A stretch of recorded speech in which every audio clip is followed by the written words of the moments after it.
유명한 그 신문 창업주인 윌리엄 랜돌프 헐스트라는 사람이 있었습니다. 이분은 신문을 만들어서 돈을 많이 벌었는데 그분의 취미는 세계 각곳에 있는 그 여러 예술품들을 이제 수집하는 취미였어요. 하루는 어떤 그 기사를 보다가 야, 이거 꼭 내가 가져야 되겠다 하는 그런 이제 그 예술품을 발견한 거예요. 그래가지고 대리인에게 이제 부탁합니다. 내가 이걸 꼭 갖고 싶은데 이걸 좀 구해주셔. 그러니까 대리인이 그걸 찾기 위해서 이제 외국을 다 뒤진 거예요. 뒤졌어요. 그러다가 몇 달 후에 돌아왔습니다. 대리인에게 묻습니다. 찾았냐? 그러니까 예, 찾았습니다. 그게 어디 있냐? 바로 사장님 창고에 있습니다. 자기 집 창고에 있는 걸 모르고 먼 외국까지 가서 뒤져가지고 그 창고에 있는 것을 알게 된 거예요. 이 사람이 자기 창고의 물품을 그 목록을 좀 미리 보거나 그 내용을 알았더라면 그런 일이 일어나지 않겠죠. 하나님께서는 우리 믿는 사람들에게 하늘의 모든 축복을 주셨다 그랬어요. 지난주 또 지지난주에 말씀을 나눴습니다.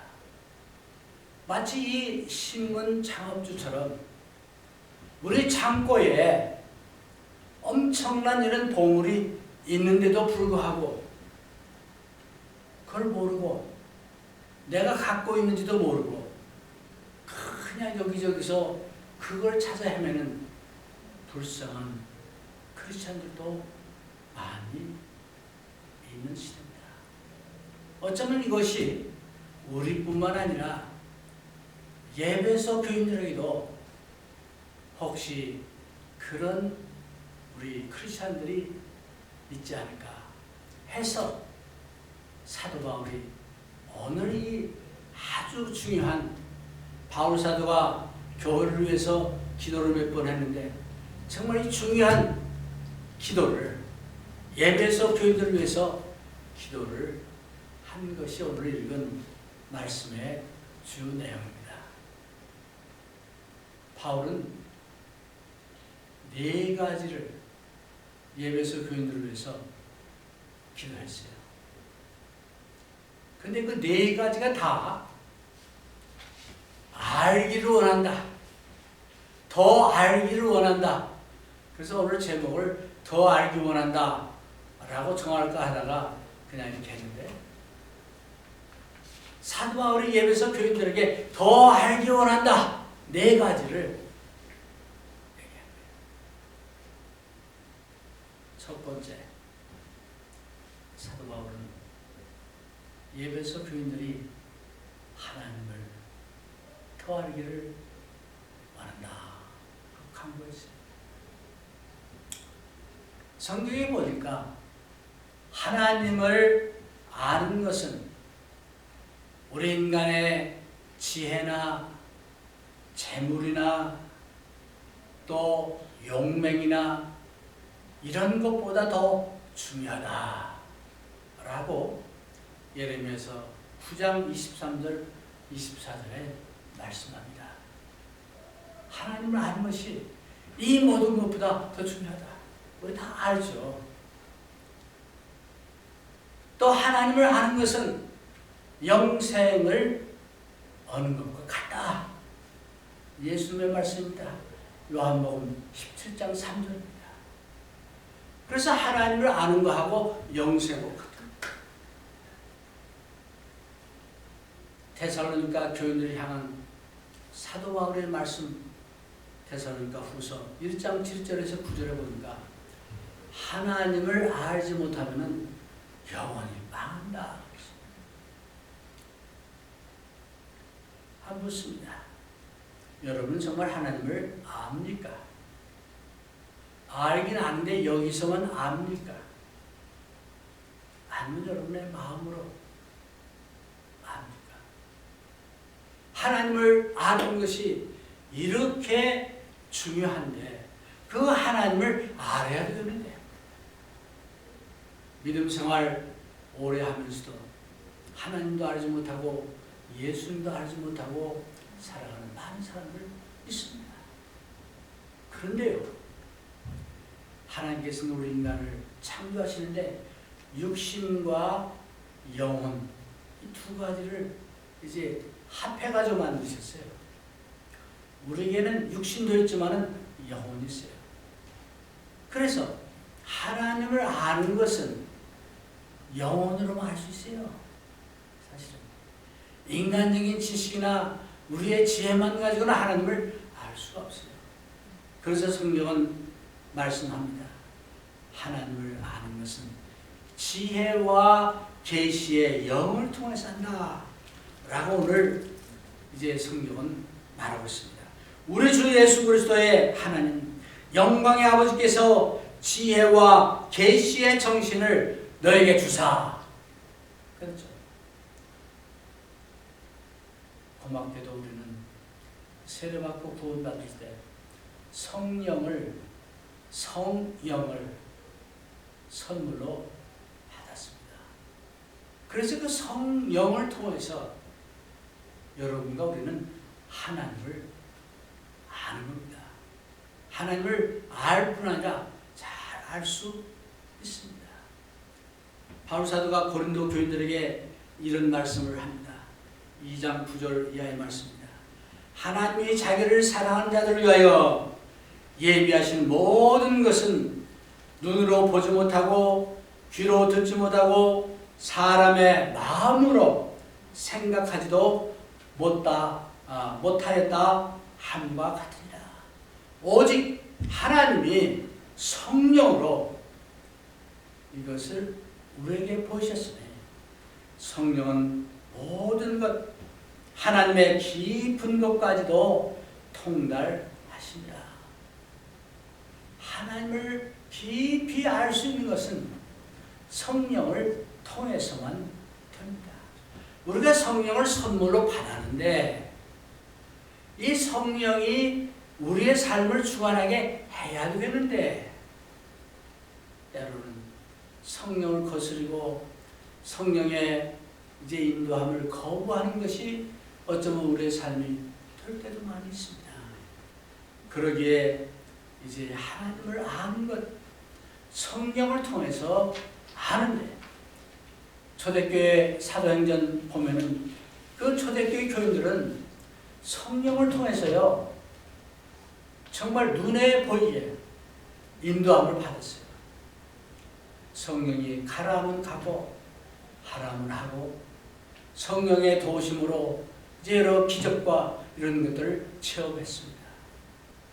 오늘 그러면 우리는 어떻습니까?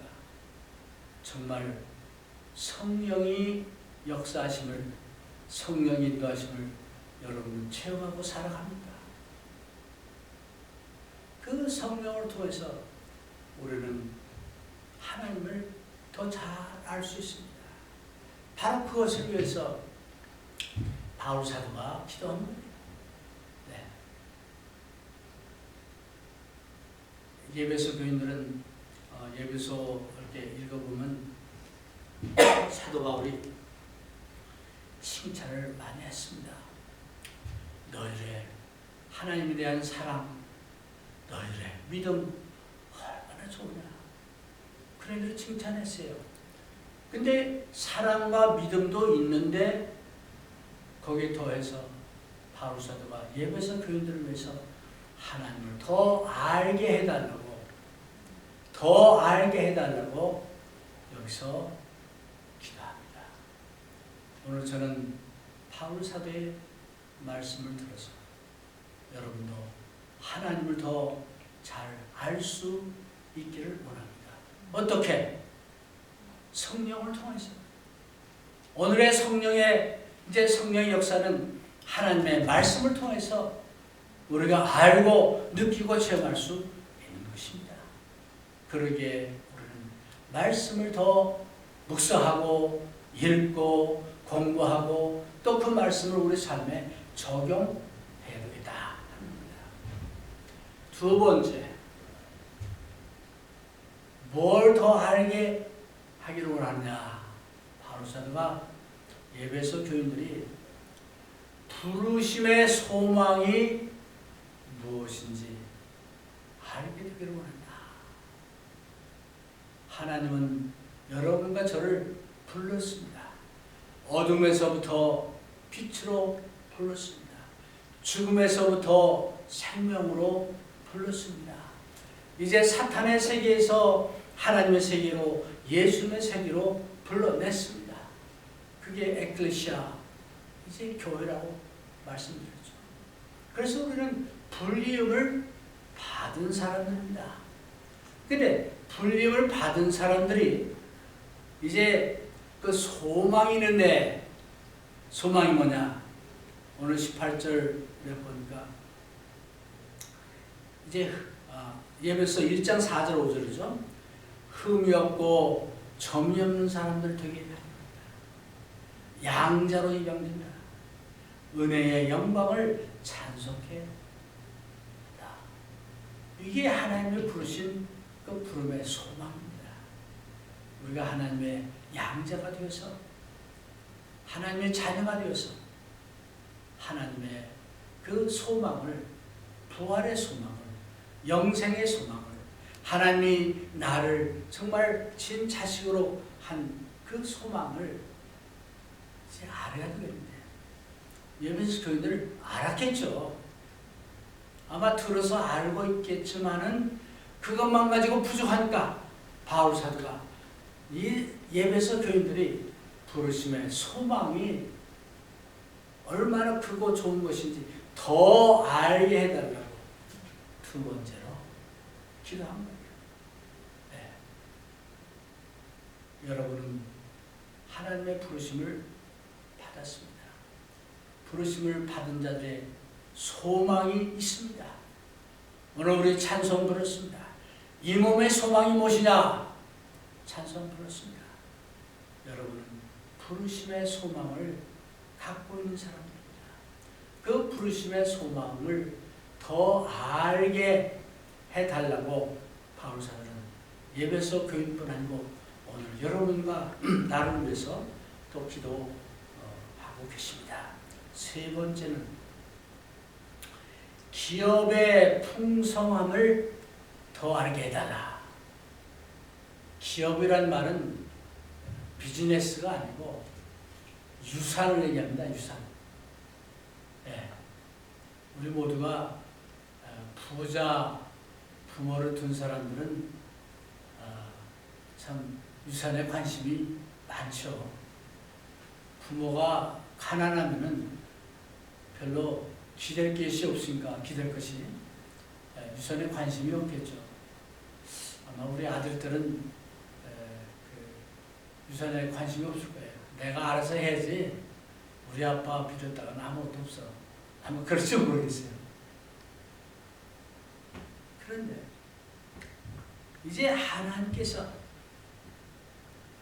우리에게 큰 하늘의 축복을 주는데 무엇이냐? 조금 전에 말한 대로 하나님의 양자로 삼으셨어요. 우리의 영생을 약속하셨어요.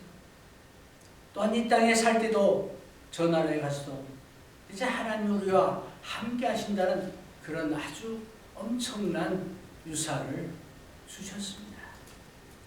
그래서 이 하나님의 그 유산이, 기업이 얼마나 풍부한지를 알아야 되는데, 이건 모르고 엄청난 것을 갖고 있으면서도 가난하게 살아가는 많은 사람들 있습니다. 우리 여러분들 존 D 록펠러 잘 아시죠? 락펠러, 미국의 최초로 억만장자예요. 돈 엄청 벌었습니다. 석유 뭐 이런 거 해가지고. 근데 이 사람이 처음 억만장자가 된 다음에는 이 신경과민증으로 이 돈을 지키려니까 불안한 거예요. 잠도 안 와. 그래서 뭐 밖에 뭐 경비병을 세우고 이래도 잠이 안 오고 이걸 어떻게 지키나 또 이걸 어떻게 뭐 하나 뭐 등등 여러 가지 생각이 많아가지고 잠도 못 자고 그러다 보니까 위에 문제가 생긴 거예요. 그래서 이분이요 한참 동안 그 돈 많은 사람이 크래크하고 밀크만 먹고 한참 동안 살았대요. 소화가 안 됩니다. 아무리 돈이 뭐 억만장자가 있다 하더라도 돈이 많아도 받아주질 않고 소화를 못 시키니까 그냥 크래크나 먹고 밀크나 먹고 사는 거예요. 근데 이 사람이 나중에 깨닫고 자기가 벌은 그 돈을 다른 사람에게 나눠주기 시작했어요. 사회사업을 막 시작했어요. 저 뉴욕에도 가면 그 큰 교회당을 쳤는데 저 허슨강 옆에 그것도 그분이야. 뭐 땅을 사가지고 막 그 기증해가지고 공원으로 만들고 뭐 등등 여러 가지 좋은 일을 많이 했어요. 그러고 나니까 자기도 모르게 이 위장병도 낫고 걱정, 근심, 불안도 사라지고 그래가지고 오래오래 살았습니다. 예. 그런데 오늘 우리가 하나님의 엄청난 영적인 축복을 받았는데 이 축복을 알지 못해가지고 아주 가난하게 불안해하면서 걱정하며 사는 이런 불쌍한 모습들이 많이 있잖아요. 여러분, 우리 그렇게 살아면 안 되죠. 하나님은요, 예수님은 하나님의 자녀가 된 다음에는 일단 구원을 받으면요, 우리의 과거는 안 보세요. 미래의 우리의 모습을 봅니다. 너 옛날에 뭐 그랬지? 아이, 뭐 그게 아니고 우리 한국 사람들은 그래요. 아무이고 옛날에 그 뭐 아주 못 살고 뭐 머리도 그렇고 뭐 좋은 학교도 못 가고 그렇게 판단해요. 지금은 안 봐요. 하나님은요, 과거를 보지 않습니다. 우리가 죄인이었을 때 보지 않고, 우리가 연약했을 때 그 연약한 모습을 보지 않고, 미래의 모습을 봅니다. 예수 그리스도와 함께한 그 모습을 보는 거예요. 예를 들어서, 구약에 보면 기드온이라는 사람이 납니다. 이 사람은 처음에 그 아들로 태어나가지고, 제대로 인정도 못 받고 그렇게 살던 사람이죠.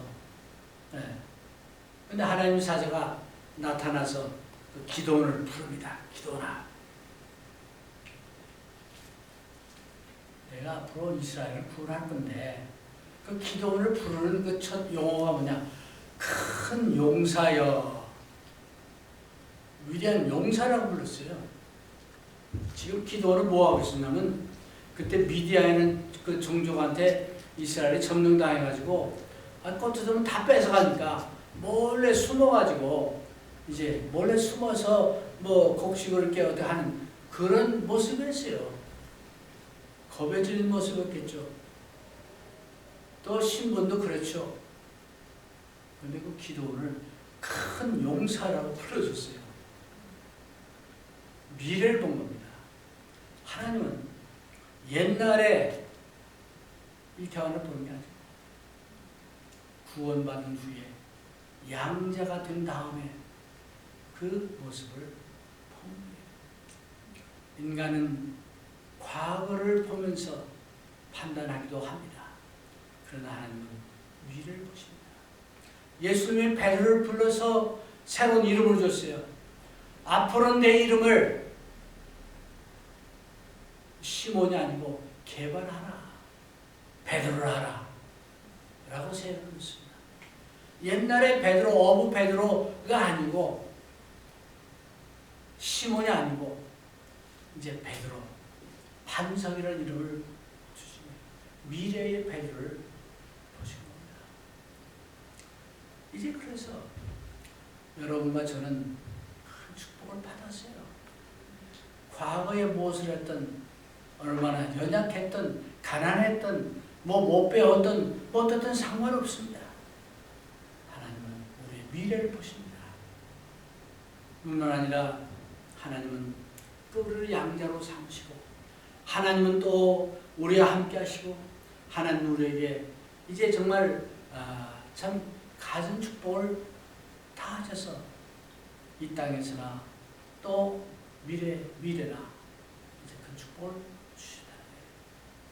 이 풍성함을 알게 해달라고 베드로가 바울이 기도했습니다. 오늘 사도 바울은 어쩌면 여러분들에게도 여러분이 갖고 있는 그 큰 신령한 영적 축복을 더 알게 해달라고 기도하시고 있습니다. 네 번째로 19절에서 이제 23절 사이에 보니까 하나님의 위대한 능력을 알게 해달라. 예배에서 그들도 알겠죠. 봐서 알고 들어서 알고 압니다. 여러분과 저도 하나님이 위대하시고 하나님의 힘이 엄청나다는 걸 압니다.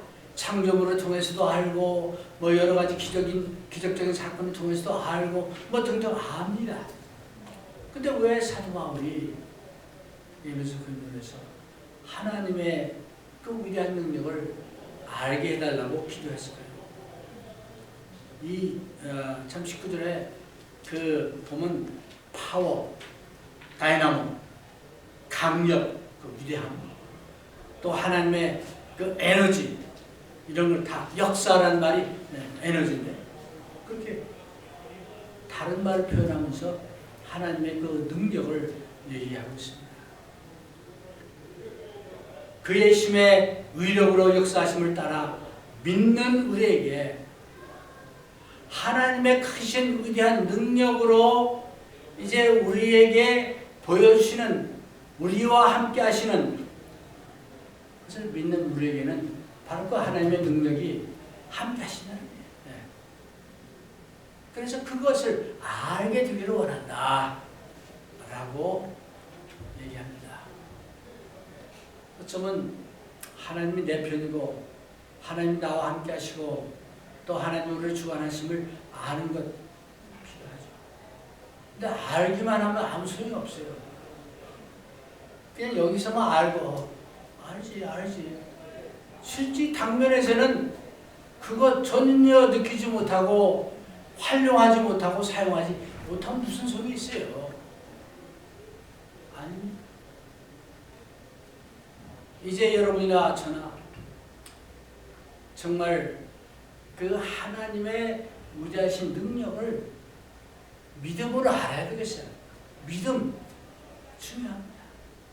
믿음으로 알 때, 하나님의 능력을 알 때, 하나님의 함께 하심을 알 때 우리는 힘이 납니다.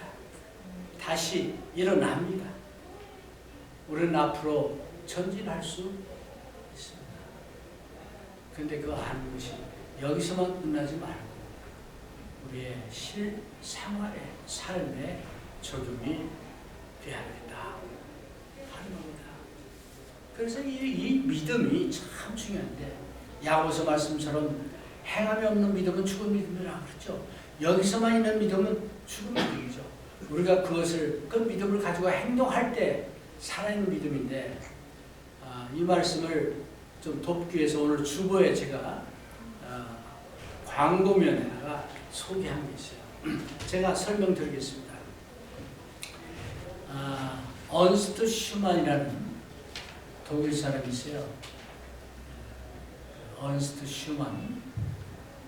근데 이분 아버지가 목사님인데 6남매 중에 하나인데 이 사람은 어려서부터 그 아버지의 영향을 받아가지고 이 고고학, 역사 뭐 이런 게 관심이 많았어요. 근데 그 옛날에 그 고전 중에 유명한 것이 호모라는 사람이 쓴 일리아드 오디세이라는 책이 있습니다. 아주 유명한 고전이에요. 거기에 트로이라는 도시가 나옵니다. 트로이 전쟁. 그래서 이 언스트 슈만은 그 책을 읽고 그 트로이가 그냥 그 책에 나오는 도시가 아니고 실제 있는 도시다 이렇게 믿은 거예요. 네. 그래서 믿기만 한 게 아니라 그 트로이가 있다고 생각하는 그 지역에 가서 발굴을 시작했어요. 발굴. 근데 거기서 발굴이 된 거예요. 옛날의 유물이. 그래가지고 이 사람이 좀 잘못은 했죠. 그 터키 정부의 허가도 안 받고 그걸 갖다가 엄청난 돈을 버는 거예요. 부자가 됐어요. 뿐만 아니라 유명한 사람이 됐습니다. 네. 한번 우리 생각해 봅시다. 이 사람이 딴 사람들처럼 그 책을 읽으면 이거 옛날에 그 호모가 쓴 책이지 하고 읽고 넘어갔으면 그냥 끝났을 거예요. 근데 읽으면서 이 사람은 트로이 진짜 있던 도시야 라고 믿은 거예요. 네. 믿고 가서 발굴한 거예요. 했더니 나온 거예요. 그래서 그런 일리아 유명한 사람이 됐고 또 부를 축적하게 됩니다. 믿음 중요합니다. 하나님의 그 위대하심을 믿고 하나님이 우리와 함께 하심을 믿고 하나님이 여러분과 나에게 정말 참 영생의 소망을 주신 것을 믿고 하늘의 모든 신령한 축복을 주는 것을 믿을 때 여러분의 삶은 당장부터 달라질 겁니다.